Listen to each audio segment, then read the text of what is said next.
Gerald van den Burg kecewa dengan hasil imbang timnas U23 saat melawan Laos di laga perdana kualifikasi Piala Asia U23, Rabu 3 September. Ia ingin segenap tim kembali membumi. Hasil imbang kontra Laos membuat Indonesia harus menang di dua laga tersisa, yakni melawan Makau dan Korea Selatan. Hanya juara grup yang langsung lolos ke putaran final Piala Asia U23. Sementara, runner-up grup akan diambil 4 tim terbaik.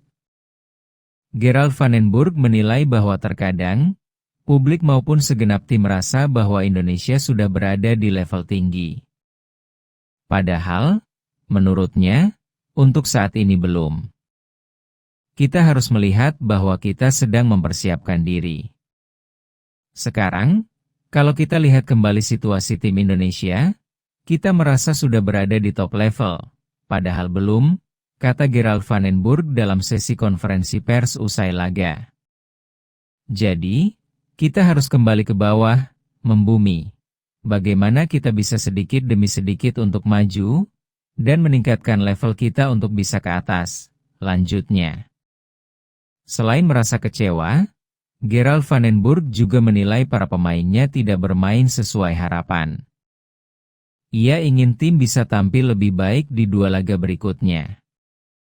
Hasil malam ini cukup mengecewakan, dan itu sudah dibicarakan dari awal pekan dan sudah diinformasikan ke teman-teman, para pemain semua. Mereka tidak bermain sesuai dengan harapan dan ekspektasi. Enggak ada cara lain selain memenangkan dua pertandingan berikutnya untuk lolos, ujar Gerald van den Burg. Kapten Timnas U23, Kadek Arel, menyampaikan permintaan maaf kepada masyarakat Indonesia usai gagal meraih kemenangan dari Laos. Ia akui Timnas U23 tampil mengecewakan, kesulitan perihal urusan mencetak gol. Timnas U23 ditahan imbang 0-0 Laos pada partai perdana grup J kualifikasi Piala Asia di Stadion Gelora Delta, Sidoarjo, Rabu 3 September malam waktu Indonesia Barat. Garuda Muda dominasi seluruh jalannya pertandingan, namun gagal maksimalkan semua peluang yang ada. Kadek Arel akui Timnas U23 tampil mengecewakan. Ia memohon maaf kepada seluruh masyarakat Indonesia atas raihan dari Laos. Dirinya berjanji Timnas U23 akan berbenah pada laga berikutnya, dan akan mengevaluasi semua kesalahan, khususnya perihal finishing. Kita pemain sangat kecewa. Saya meminta maaf kepada seluruh masyarakat Indonesia, kita tahu juga Indonesia sedang berduka sekarang. Saya mewakili pemain, sekaligus sebagai kapten meminta maaf sebesar-besarnya pada seluruh masyarakat Indonesia karena kita gagal menang di pertandingan pertama. Kita tentu akan bangkit di pertandingan berikutnya, ujar Kadek Arel usai laga. Memang kita kurang fokus bagaimana kita menyerang. Kita tahu semua yang sudah diberikan oleh Coach Gerald van den Burg. Kita harus merubah secepat mungkin bagaimana cara kita mencetak gol, tambahnya. Selanjutnya Timnas U23 akan menghadapi Makau dalam laga kedua grup J kualifikasi Piala Asia U23 di Stadion Gelora Delta, Sidoarjo, Sabtu 6 September pukul 19.30 waktu Indonesia Barat. Garuda Muda wajib menang jika ingin memperlebar rasa lolos ke Piala Asia U23.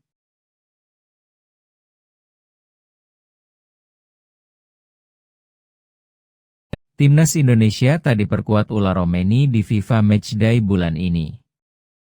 Skuad Garuda pun mencari sumber gol selain pemain 25 tahun itu. Di sepanjang 2025, Indonesia sudah menjalani sebanyak 4 laga. Hasilnya, tim Merah Putih memetik 2 kemenangan dan 2 kekalahan. Soal gol, Indonesia cuma bisa mencetak 3 gol. Timnas Jepang satu-satunya lawan yang gagal dibobol oleh tim asuhan Patrick Kluivert. Semua gol Indonesia di tahun ini tercatat atas nama Romeni. Gawang Australia, Bahrain, dan Cina yang sukses dibobol oleh penyerang milik klub Oxford United itu. Romeni mengalami cedera pergelangan kaki saat membela Oxford United di Piala Presiden 2025. Terjangan dari pemain Arema FC, Paulinho Mokcelin, yang membuat Romeni harus naik meja operasi. Untuk mengantisipasi andai Romeni harus absen lama, Indonesia melakukan perburuan penyerang baru. Ada dua pemain yang diberi paspor Indonesia, Mauro Zijlstra dan Miliano Jonathans. Dalam daftar skuad yang dipanggil Indonesia, masih ada Ragnar Oratmangoen, Stefano Lillipali, Egy Maulana Fikri, Ramadan Sananta, Yakob Sayuri, dan Beckham Putra. Untuk pos pemain nomor 9, cuma ada Ramadan Sananta dan Stefano Lillipali. Oleh karena itu, Zijlstra dan Jonathans akan menjadi tambahan yang berguna. Selain itu ada kabar Adrian Wibowo, pemain Indonesia di Los Angeles FC juga dipanggil. Sementara itu, Jonathans tampil di Keuken Kampioen Divisie membela Vitesse Arnhem sebanyak 20 kali dengan sumbangan 11 gol. Zijlstra dan Jonathans menjadi harapan baru untuk lini depan Indonesia. Indonesia akan melawan Taiwan dan Lebanon sebagai persiapan menatap babak keempat kualifikasi Piala Dunia 2026. Indonesia melawan Taiwan di Stadion Gelora Bung Tomo, Surabaya, Jawa Timur, Jumat, 5 September 2025, 3 hari berselang melawan Lebanon. Zijlstra dan Jonathans akan langsung unjuk ketajaman.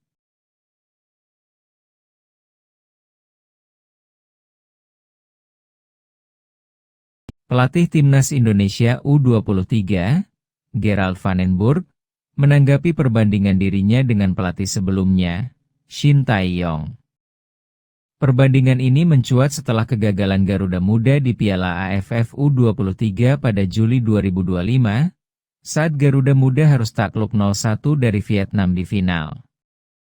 Publik sepak bola Indonesia ragu Timnas U23 bisa berbicara banyak di kualifikasi Piala Asia U23, terutama karena mereka berada satu grup dengan Korea Selatan. Di bawah asuhan Shin Tae-yong, Indonesia pernah mengejutkan dengan mengalahkan Korea Selatan di Piala Asia U23 2024. Menanggapi hal tersebut, Van den Burg menegaskan fokusnya ada pada masa depan. Tidak ada gunanya kita melihat ke belakang lagi, kecuali kita mempelajari kesalahan untuk dievaluasi, ujar Van den Burg dalam konferensi pers di Surabaya. Pelatih berusia 61 tahun itu menekankan bahwa setiap tim butuh proses dan berkembang secara bertahap. Ia juga mengingatkan bahwa belum ada pelatih yang pernah mempersembahkan gelar juara di level U23. Jadi tidak mungkin juga dari posisi paling bawah langsung ke atas, itu tidak mungkin. Kita berkembang setahap demi setahap. Kalau kita melihat ke belakang, U23 juga tidak memiliki juara dengan pelatih-pelatih sebelumnya, tuturnya. Van den Burg menyadari Timnas U23 memiliki masalah pada penyelesaian akhir, terutama saat melawan Vietnam di final Piala AFF U23. Meskipun mendominasi penguasaan bola, timnya kesulitan mencetak gol. Saat melawan Vietnam, kita memiliki penguasaan bola hampir 60-70%. Itu sudah bagus, hanya saja kita tidak memiliki banyak kesempatan mencetak gol, jelas Van den Burg. Berbeda dengan taktik Shin Tae-yong yang lebih mengedepankan efektivitas, Van den Burg memilih pendekatan khas Belanda yang mengutamakan penguasaan bola. Timnas Indonesia akan bermain dengan caranya sendiri, menjaga bola, menguasai bola, dan bermain lebih leluasa, supaya bisa menang, pungkasnya. Timnas Indonesia U23 akan memulai perjuangannya di grup J kualifikasi Piala Asia U23 dengan menghadapi Laos pada Rabu, 3 September 2025, pukul 19.30 WIB, di Stadion Gelora Delta Sidoarjo. Sementara itu pelatih Laos, Hee Hyuk-jun, mengatakan Indonesia lebih kuat dan menakutkan di era Shin Tae-yong. Hyuk-jun pernah bertemu Indonesia dilatih Shin Tae-yong pada Piala AFF Senior, Desember tahun lalu. Ketika itu, Laos yang dihuni pemain senior bertemu dengan Shin Tae-yong yang membawa timnas U22. Laga yang digelar di Stadion Manahan Solo itu selesai dengan skor 3-3. Saat Piala AFF, ketika pelatihnya Shin Tae-yong, tim mereka terlihat lebih punya semangat juang dan taktiknya lebih jelas, ucap Hyuk-jun kepada wartawan. Serangan mereka juga cukup agresif dan mereka menggunakan strategi yang bagus. Saat ini, menurut saya, tidak sekuat saat di era Shin Tae-yong, terutama dalam hal daya serang, tambahnya.